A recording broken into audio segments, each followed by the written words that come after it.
Ini di sini ada benda lagi yang warnanya hijau. Auranya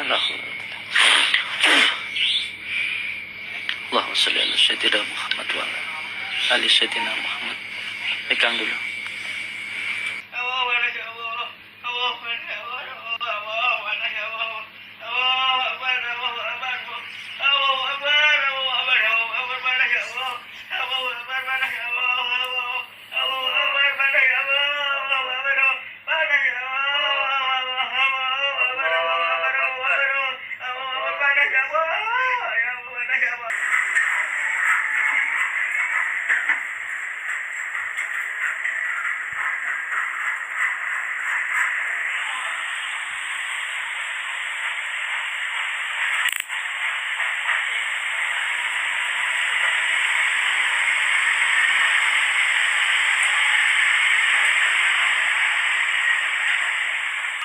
Sahabat akal sehat dimanapun kalian berada, ini merupakan metode pengobatan pemindahan penyakit dari pasien kepada kelapa. Di dalamnya sudah ada tanah yang diindikasikan menurut Samsudin ini merupakan tanah kuburan dan juga ada logam. Bahkan ada tali pocong dan segala macam. Nah, bagaimana benda-benda ini bisa masuk ke dalam kelapa? Mungkin bagi orang yang bodoh akan menganggap ini merupakan transfer gaib tanpa menggunakan Bluetooth atau Wi-Fi. Tetapi apa rahasianya? Kelapanya sudah dibolongin terlebih dahulu.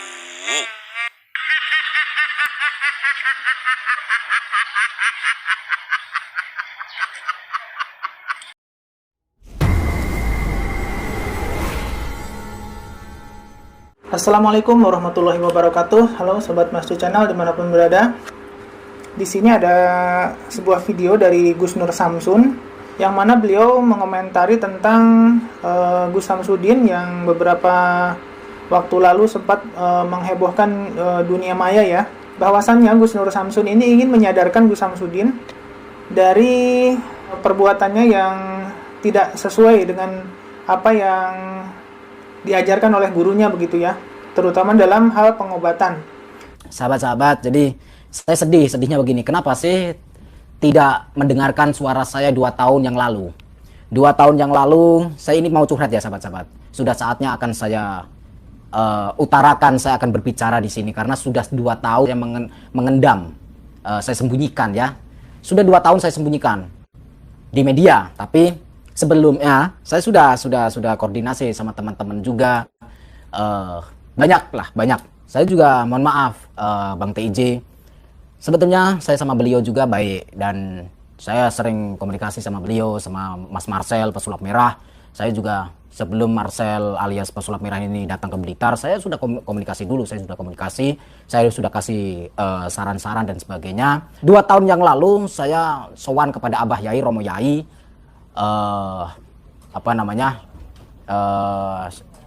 Syekh Kiai Haji Agus Barnawi, Agus Hamid Barnawi ya.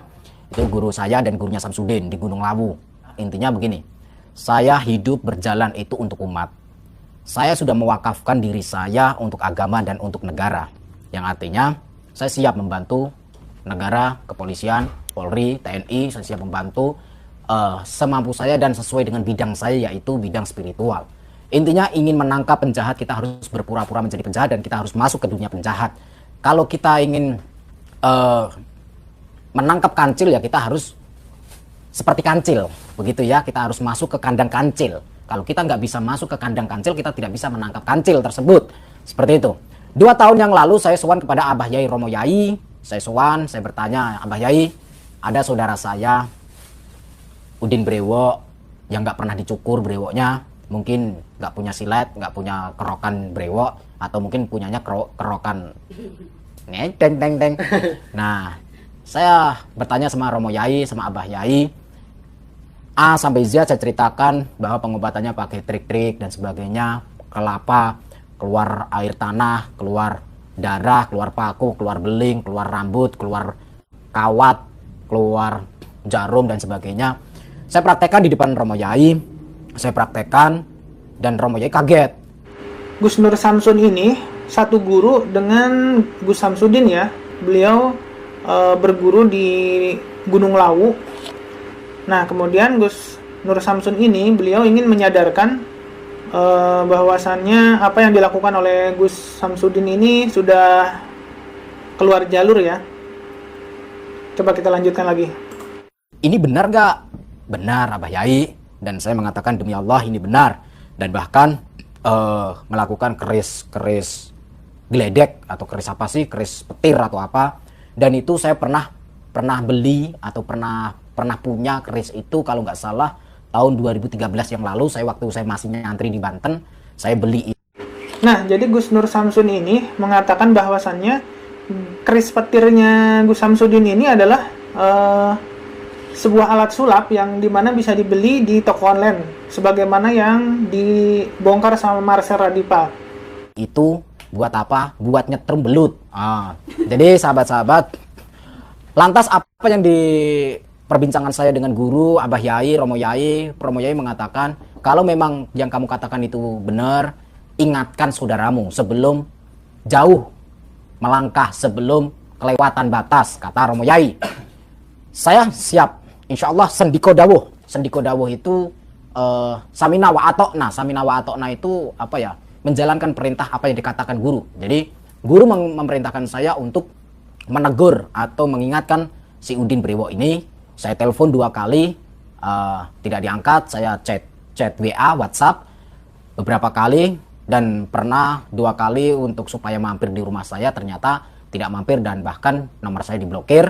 Pertama ya, yang sebagian permasalahannya. Terus saya mengingatkan, Kang, kita sudah terkenal, kita sudah viral di YouTube, sudahlah, nggak usah bermain-main trik-trik seperti itu.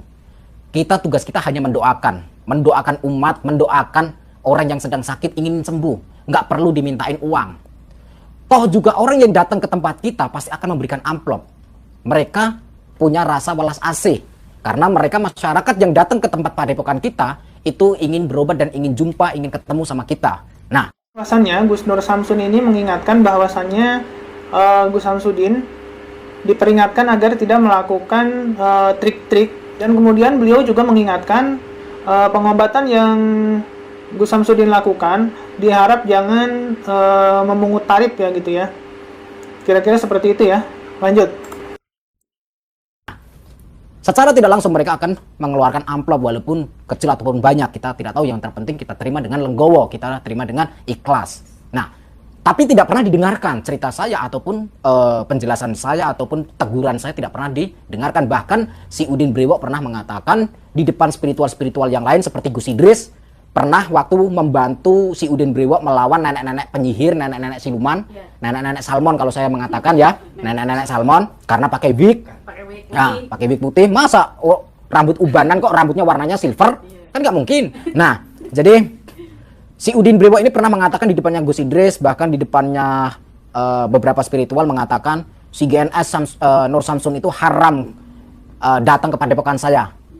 Mohon maaf, cuy. Nah, saya tidak sudi datang ke padepokannya dia juga. Mohon maaf. Gus Samsudin ini mengatakan bahwasannya Gus Nur Samsun haram untuk datang ke padepokan Nurzat Sejati milik Gus Samsudin ya. Apa? Sebelum dia mengatakan seperti itu, saya HP-nya dibuat live ini. Saya ada buktinya sahabat-sahabat. Jadi Pak Nur Amin, kalian pasti pernah dengar warga Blitar, khususnya warga Blitar, Harjowinangun, Harjowinangun atau Harjowinangun ya, kurang lebihnya seperti itu. Mohon diralat ya sahabat-sahabat kalau salah. Jadi warga Harjowinangun ini ada salah satu pengusaha namanya Pak Nur Amin. Beliau pemilik sah dari rumah makan Omah Londo. Beliau datang ke padepokan saya siang sampai malam itu ngobrol banyak-banyak tentang Samsudin, tentang si Udin Brewo. Nah, mohon maaf ya. Nah, si Udin Brewo ini dibahas sama Pak Nur Amin. Pak Nur Amin bilang sama saya, Gus, tolong bantu saya. Saya bilang, bantu apa Pak? Saya kan nggak tahu apa-apa. Gini Gus, perkenalkan nama saya Nur Amin dan teman saya ini namanya Pak siapa lupa. Ada fotonya di situ. Nanti saya upload di komunitas ya. Beliau mengatakan, Gus tolong jangan direkam ya. Ini saya pengen curhat. Saya pertama kali orang yang membantu mendirikan, membangun padepokan Nurjat Sejati. Nah, beliau Pak Nur Amin sebagai ketua atau pimpinan Yayasan Padepokan Nurjat Sejati. Setelah berjalan beberapa tahun, Pak Nur Amin diusir atau alias tidak pernah dianggap. Nah, terjadilah perselingkuhan antara si Udin dengan Zuni, si penyanyi ini. Si Udin curhat ke tempatnya Pak Nur Amin, akhirnya dinikahkan sama Pak Nur Amin, dibantu menikahkan. Ya, padahal si Udin Brewok dengan Zuni ini statusnya adalah kakak beradik angkat, kakak adik angkat. Karena apa? Gus Nur Samsun mengatakan katanya kakak beradik angkat. Nggak tahu siapa yang kakaknya, nggak tahu siapa yang adiknya. Jadi Gus Samsudin ini selingkuh sama saudaranya ini. Kemudian minta bantuan ke Pak Amin tadi ya. Coba kita lanjut. Si Udin Brewok datang ke Blitar. Ini kurang lebihnya curhatan dari Pak Nur Amin seperti itu. Ini saya akan menjelaskan apa yang pernah saya dengar dari mulutnya Pak Nur Amin. Ini ya, saya baru terbuka. Selama 2 tahun saya memendam atau merahasiakan di media. Dan di sini Pak Nur Amin cerita bahwa si Udin Brewok sama si Yuni penyanyi dangdut gagal ini selingkuh. Karena si Yuni ini adminnya atau asistennya, sekretarisnya. Nah, Witing Tresno jalaran soko kulino, cinta itu karena dimulai dari keterbiasaan ketemu, akhirnya terjadilah sebuah kikuk-kikuk alias ya open BO lah. Lanang karo wedok itu kalau keluar masuk hotel gimana sih? Nah, open BO. Nah, alasannya pemagaran di mana gitu kan? Alasannya pemagaran atau undangan atau apa, ternyata janjian sama Yuni atau apa. Ini saya tidak memelintir, tetapi apa yang saya katakan sesuai dengan apa yang pernah saya dengar dari mulutnya Pak Nur Amin. Nah, dan di situ Pak Nur Amin masih hidup. Nah, terus ketahuan sama istri tua, istri pertama, karena sebelum sama Yuni si Udin ini katanya sudah pernah menikah, tapi diceraikan istri yang keduanya. Nggak tahu berapa bulan terus diceraikan, mungkin sudah nggak enak selakangannya atau gimana ya. Nah, jadi intinya seperti itu ya. Nah, di sini juga ada video lain dari seorang YouTuber yang bernama Pratiwi Novianti yang sempat menjadi korban dari pengobatan Gus Samsudin. Jadi ya shock sih, shock. Dan juga itu kan istilah kata trik ya. Kalau sudah dibongkar sama Marcel segala macam itu, tanggapan kakak sendiri merasa shock ketika saat itu ya. Dan itu bayar, maksudnya dalam pengobatan itu ada jumlah nominal yang dibayarkah atau gimana? Nah, untuk masalah pembayaran, jujur kita itu pada saat datang ke sana sebenarnya emang udah siap untuk melakukan pembayaran. Tapi sempat ada di video kita, tapi sempat ditangkap, tapi matahari masih ada. Kita tuh mau bayar, terus dari pihak sana bilang nggak usah bayar, nggak apa-apa, untuk tanah ini free kok, gratis, kita ternyata nolong katanya gitu. Tapi kita dapat informasi dari warga sana, orang-orang sekitar sana, estimasi 10 sampai 15 juta. 10 sampai 15 ya, juta. Gitu. Jadi aku sudah menyiapkan uang sekitar segitu cash. Dan menolak untuk dibayar. Menolak untuk dibayar. Oke. Dengan tanggapannya Mbak Pratiwi sendiri mengenai pembongkaran trik dari Gus Samsudin dari Marcel itu gimana? Untuk pembongkaran trik yang aku selama ini juga udah lihat ya, ini sangat bagus sekali. Karena kenapa? Banyak banget pihak yang dirugikan ya dalam konotasi penipuan ya. Banyak orang yang tidak punya rela berkorban sampai puluhan jutaan rupiah untuk sembuh ya ke pengobatan itu, tapi ternyata ditipu dengan ini akan sehat kembali, ini itu gitu. Yang buat saya sih sangat miris. Tapi hasil adiknya itu gimana Kak? Udah sembuh atau ada perubahan? Jadi pas pulang malamnya dia malah kejang. Jadi kalau dibilang ada perubahan nggak ada.